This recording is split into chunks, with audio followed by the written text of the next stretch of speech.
Europe just did the unthinkable. Ursula von der Leyen walked directly up to the British monarchy, looked it in the eye, and declared King Charles illegitimate. She demanded his removal out loud, on the record, with the full weight of the European Commission behind every word. And she did it believing the royal family would stay silent. That was the last mistake Ursula von der Leyen will ever make in European politics, because Prince William just responded.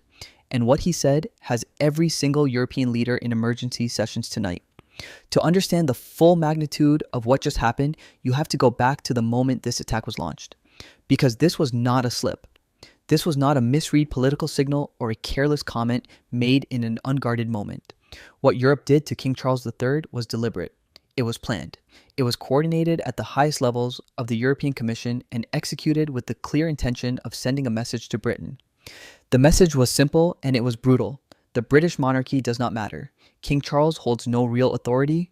His role is ceremonial. His influence is irrelevant, and his presence in any conversation touching European interests is an obstacle that needs to be removed. That was the position European officials took. That was the language they used, and they said it openly, on the record, with the full institutional weight of the European Commission standing behind every word. Let that register for a moment. Europe did not challenge a British policy position. Europe did not raise objections to a trade proposal or push back on a diplomatic stance.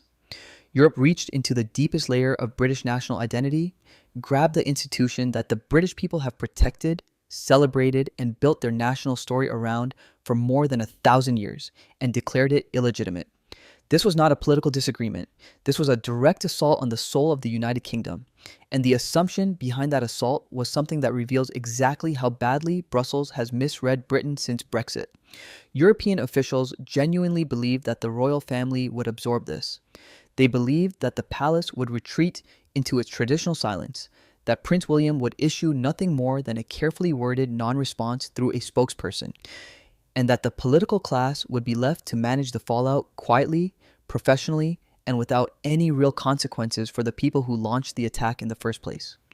That assumption was not just wrong, it was catastrophically wrong, and the speed with which it collapsed tells you everything about how completely Europe had lost the plot on what Britain actually is. Prince William did not send a diplomatic note. He did not hold a carefully staged press conference with measured language designed to signal displeasure while leaving room for de-escalation. He did not do what European officials had spent years watching the royal family do, which was absorb provocation with grace and say nothing that could be used against them. Prince William came out swinging with a fury that the House of Windsor has not shown publicly in living memory. And the words he chose were not the words of a man performing controlled anger for political effect. They were the words of a man who had reached his absolute limit and had made a conscious decision to stop pretending that patience was the same thing as weakness. He looked at what Europe had done. He looked at the institution his family represents, the institution his grandmother gave her entire life to, the institution his father now carries with every ounce of dignity he possesses, and he made a calculation, not a diplomatic calculation, but a human one. And what came out of that calculation were 4 words that hit Brussels like a physical impact. You are an unelected woman. Those words were not an insult delivered in the heat of the moment. They were a surgical strike, because Prince William was not just pushing back against Ursula von der Leyen. Personally, he was exposing the central contradiction that sits at the heart of everything the European Commission does, says, and demands of other nations. Europe lectures the world about democracy. Europe positions itself as the global standard bearer for democratic values, transparent governance, and the principle that political authority must be derived from the consent of the people. And yet, the most powerful executive position on the European continent, the presidency of the European Commission, the role that Ursula von der Leyen holds, is not filled through any democratic process that ordinary European citizens participate in. She was not elected. She was not chosen by voters. She was selected behind closed doors by a group of European political elites who decided among themselves who should wield that power. And Prince William made sure the entire world heard that fact, stated plainly, publicly, and without a single word of diplomatic cushioning. You are an unelected woman. The statement did not need elaboration. It did not need context. Every person who heard it understood immediately what it meant and why it mattered. And the shockwave that followed those words through the corridors of Brussels was immediate and visible. Senior European officials who had been operating with the quiet confidence of people who believed they had the upper hand suddenly found themselves in a position they had no prepared response for. Because you cannot answer that accusation. You cannot rebut it. You cannot issue a clarifying statement that changes the fundamental fact that Ursula von der Leyen was not elected by the people of Europe. The fact is the fact, and Prince William had just used that fact as a weapon in the most public arena possible. But here's what made the situation even more explosive for Brussels, what turned a damaging moment into a full institutional crisis. William did not stop at words. He made it explicitly clear that the insult delivered to King Charles, to the Crown, and to the British people would carry real and measurable consequences. He stated without ambiguity that Britain would not allow this attack to go unanswered. He warned that every single European deal currently in existence was now under formal review. Every trade arrangement, every cooperation framework, every bilateral agreement that Britain and European nations had constructed since Brexit was now sitting on a table, and Prince William was holding the match. Inside the European Commission, what followed was not political maneuvering. It was panic. Staff who had been managing routine briefing schedules were suddenly pulled into emergency sessions. Senior advisors began furiously calculating what a complete rupture in British and European relations would mean in concrete economic terms. And the numbers they came back with were not reassuring. Britain is one of the largest and most important trading partners for multiple major European economies. German manufacturers move hundreds of thousands of vehicles into British markets every single year. French agricultural exporters, French luxury goods producers, and French wine and spirits industries all depend heavily on British consumer spending. Italian designers, Spanish service industries, Dutch logistics networks, all of them have built significant portions of their economic models around open and cooperative access to Britain. If Prince William followed through, if Britain began systematically dismantling the frameworks holding these trading relationships together, the economic damage to Europe would be severe, immediate, and extraordinarily difficult to reverse. The European officials running those numbers understood something in that moment that their leadership had failed to grasp before launching the attack on King Charles. Britain was not the weakened, diminished post-Brexit cautionary tale they had been publicly describing for years. Britain had leverage, real leverage, and the royal family had just picked it up. But what no one in Brussels had yet discovered, what was sitting behind closed doors at Buckingham Palace waiting to be revealed, was that Prince William had not yet made his most devastating move. What was coming next would not just shake Europe, it would force a reckoning that the entire European political establishment had spent years desperately trying to avoid. The morning after Prince William's statement, Europe woke up to a reality it had never prepared for and had no playbook to navigate. The carefully constructed narrative that Brussels had spent years building around post-Brexit Britain, the story of a weakened island nation stumbling through the self-inflicted consequences of its own democratic decision, was not just being challenged. It was collapsing in real time, publicly, visibly, and with an audience of hundreds of millions of people watching from every corner of the world. Because Britain was not stumbling, Britain was advancing, and it was advancing with something that no trade agreement, no diplomatic framework, and no economic calculation could replicate or neutralize.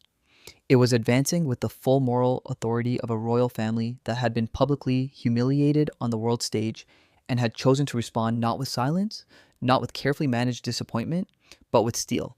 And that combination, moral authority plus institutional fury plus economic leverage, was something the European Commission had never once factored into any of its models for how post-Brexit Britain would behave. Ursula von der Leyen's office released a statement early that morning. It was carefully worded. It was measured and precise in the way that Brussels communications always are, constructed by professionals who specialize in saying things that sound like responses without actually being responses. The language was designed to clarify without conceding, to de-escalate without apologizing, to signal reasonableness without acknowledging that anything unreasonable had been done. It was, in every technical sense, a masterpiece of institutional deflection, and it failed completely. It failed not because it was poorly written or strategically misconceived. It failed because the British people had already heard what Europe said about their king. They had already processed the insult at a level that went far deeper than politics. And no volume of carefully chosen diplomatic language was going to reach down to that level and undo what had been done. The statement did not land as a clarification. It landed as confirmation. Confirmation that Europe understood it had made a serious mistake and was now attempting to escape the consequences without paying the price. And that confirmation made everything worse. Inside 10 Downing Street, the British government was navigating an extraordinary and unprecedented situation. Prime Minister Keir Starmer had spent considerable political energy trying to carefully manage Britain's complicated and often frustrating relationship with Europe, working to find functional arrangements on trade, on security cooperation, and on the dozens of practical and difficult issues that inevitably arise when a nation disentangles itself from a bloc it had been embedded in for decades. That careful, patient, methodical work was now irrelevant, not because it had been poorly done, but because the royal family had moved. And in Britain, when the royal family moves, the political ground shifts beneath everyone's feet simultaneously, regardless of what any elected government was planning or preferred. Starmer convened an emergency cabinet session within hours of Prince William's statement becoming fully public. The meeting was not a debate about whether Britain should respond. That question had already been answered by the most powerful symbolic institution in the country. The meeting was about something more specific and more consequential. It was about how far Britain was actually prepared to go. And according to multiple sources with direct knowledge of what happened in that room, the answer that emerged was further than anyone in Europe had imagined possible. British trade officials received formal instructions to begin a comprehensive review of every existing agreement with European Union member states. Every single one. This was not a symbolic gesture engineered to create negotiating leverage at some future bargaining table. It was not a pressure tactic designed to be quietly walked back once Europe made the right noises.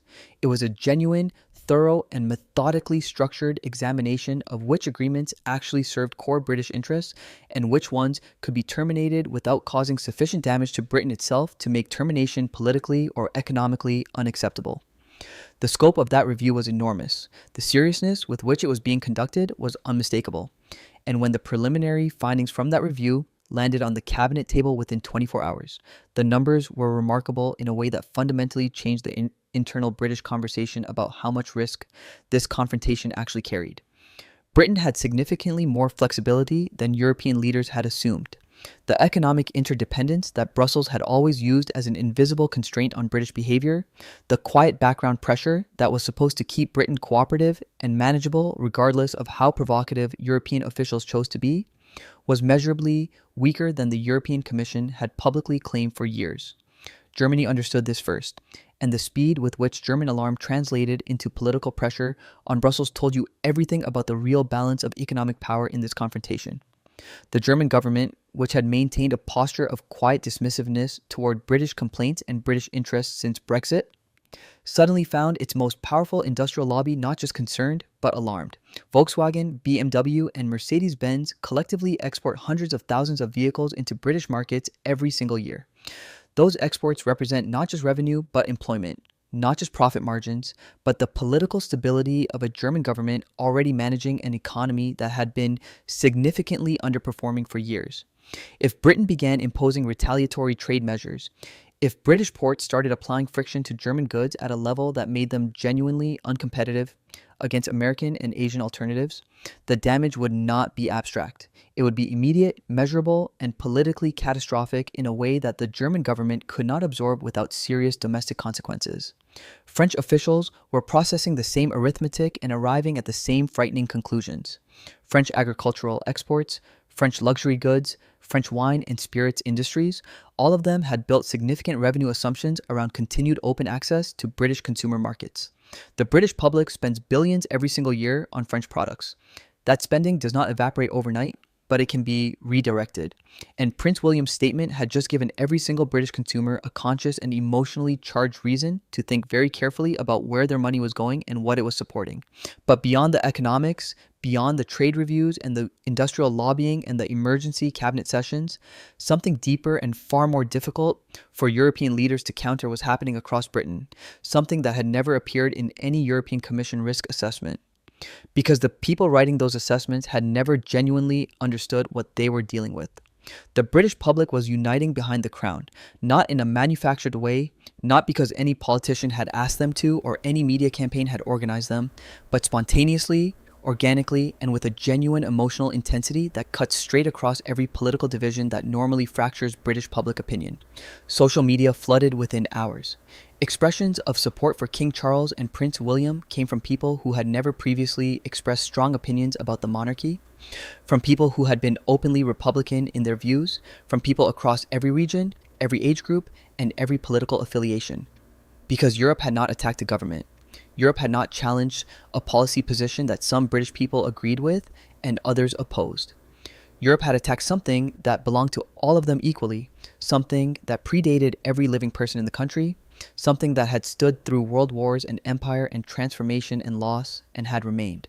And the British people, whatever their individual views on the monarchy as an institution, understood at a gut level what it meant when a foreign political body declared that institution illegitimate and demanded its removal. Van der Leyen was watching this unfold with a growing horror that her public communications were entirely failing to conceal, because she had made the one mistake that experienced political operators spend entire careers learning never to make. She had attacked a symbol, and symbols do not behave like governments. You cannot sanction a symbol. You cannot negotiate a symbol into a weaker position. You cannot issue a clarifying statement that makes a symbol forgive you or forget what you said. When you attack what a nation holds sacred, you do not weaken that nation. You harden it.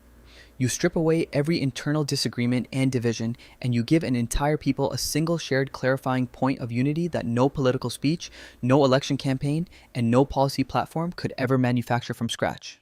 Europe had handed Britain that unity, handed it freely, publicly, and with enough arrogance that no one in Britain was going to forget it or minimize it or allow it to be quietly erased by a carefully worded Brussels statement.